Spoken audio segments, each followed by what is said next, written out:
ಶಿವೆ ನಿಮ್ಮನ್ನು ಆರಾಧಿಸಿ ನಮಸ್ಕರಿಸಿ ನಿಮಗೆ ಮೇಲಿತ ಸ್ತೋತ್ರವನ್ನು ಮಾಡುತ್ತಿದ್ದೇವೆ, ಏಕೆಂದರೆ ನಿಮ್ಮ ಪವಿತ್ರ ಶಿಲುಬೆಯಿಂದ ಲೋಕವನ್ನು ರಕ್ಷಿಸಿದ್ದೀರಿ.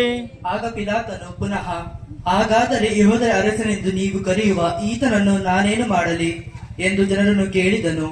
ಅದಕ್ಕೆ ಅವರು ಅವನನ್ನು ಶಿಲುಬೆಗೇರಿಸಿ ಎಂದು ಒಬ್ಬೆ ಹಾಕಿದರು. ಏಕೆ, ಇವನೇನು ಮಾಡಿದ್ದಾನೆ ಎಂದು ಪಿಲಾತನು ಮತ್ತೆ ಅವರನ್ನು ಪ್ರಶ್ನಿಸಲು ಅವರು ಅವನನ್ನು ಶಿಲುಬೆಗೇರಿಸಿ ಎಂದು ಇನ್ನೂ ಹೆಚ್ಚಾಗಿ ಆರ್ಭಟಿಸಿದರು.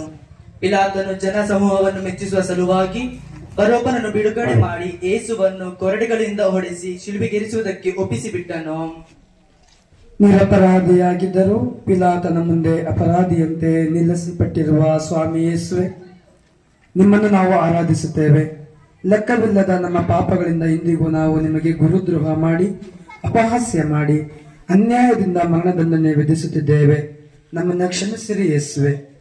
ನಮ್ಮ ವಿರುದ್ಧ ಇತರರು ಮಾಡುವ ಇಲ್ಲ ಸಲ್ಲದ ಆರೋಪಗಳು, ಚುಚ್ಚು ಮಾತುಗಳನ್ನು ತಾಳ್ಮೆಯಿಂದ ಸಹಿಸುತ್ತಾ ಅವುಗಳನ್ನು ನಮ್ಮ ಪಾಪ ಪರಿಹಾರಕ್ಕಾಗಿ ನಿಮಗೆ ಅರ್ಪಿಸುವ ಕೃಪೆಯನ್ನ ನಮಗೆ ನೀಡಿರಿ.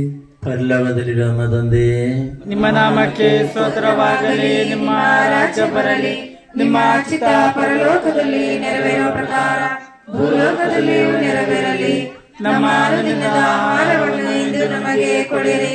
ನಮಗೆ ತಪ್ಪು ಮಾಡಿದವರನ್ನು ನಾವು ಕ್ಷಮಿಸುವ ಪ್ರಕಾರ ನಮ್ಮ ಪಾಪಗಳನ್ನು ಕ್ಷಮಿಸಿರಿ. ನಮ್ಮನ್ನು ಶೋಧನೆಗೊಳಪಡಿಸದೆ ಕೇಡಿನಿಂದ ನಮ್ಮನ್ನು ರಕ್ಷಿಸಿರಿ. ಆಮೆನ್. ನಮೋ ಮರಿಯ ಪ್ರಸಾದ ಪೂರ್ಣೆಯೇ, ಕರ್ತರು ನಿಮ್ಮೊಡನೆ ಇದ್ದಾರೆ. ಸ್ತ್ರೀಯರಲ್ಲಿ ನೀವು ಧನ್ಯರು ಮತ್ತು ನಿಮ್ಮ ಉದರದ ಫಲವಾದ ಯೇಸು ಧನ್ಯರು. ಸಂತ ಮರಿಯ ದೇವಮಾತೆ, ಪಾಪಿಗಳಾಗಿರೋ ನಮಗಾಗಿ ಈಗಲೂ ನಮ್ಮ ಮರಣದ ಸಮಯದಲ್ಲೂ ಪ್ರಾರ್ಥಿಸಿರಿ. ಆಮೆನ್. ನಮ್ಮ ಮೇಲೆ ದಯೆ ತೋರಿ ಸ್ವಾಮಿ, ನಮ್ಮ ಮೇಲೆ ದಯೆ ತೋರಿ ಸ್ವಾಮಿ. ವಿಶ್ವಾಸರಾನ್ಮಳ ಸರ್ವೇಶ್ವರರಿಂದ ಸಮಾಧಾನದಲ್ಲಿ ವಿಶ್ರಮಿಸಲಿ. ಆಮೆನ್.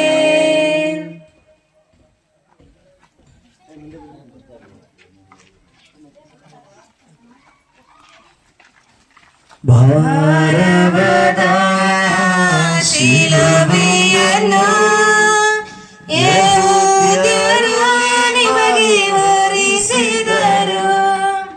ಸಹೋದರರೇ, ಶಿಲುಬೆ ಮರ ನಮ್ಮ ಪಾಪದ ಭಾರವಲ್ಲವೇ, ನಮ್ಮ ಘೋರ ಪಾಪದ ಭಾರವಲ್ಲವೇ.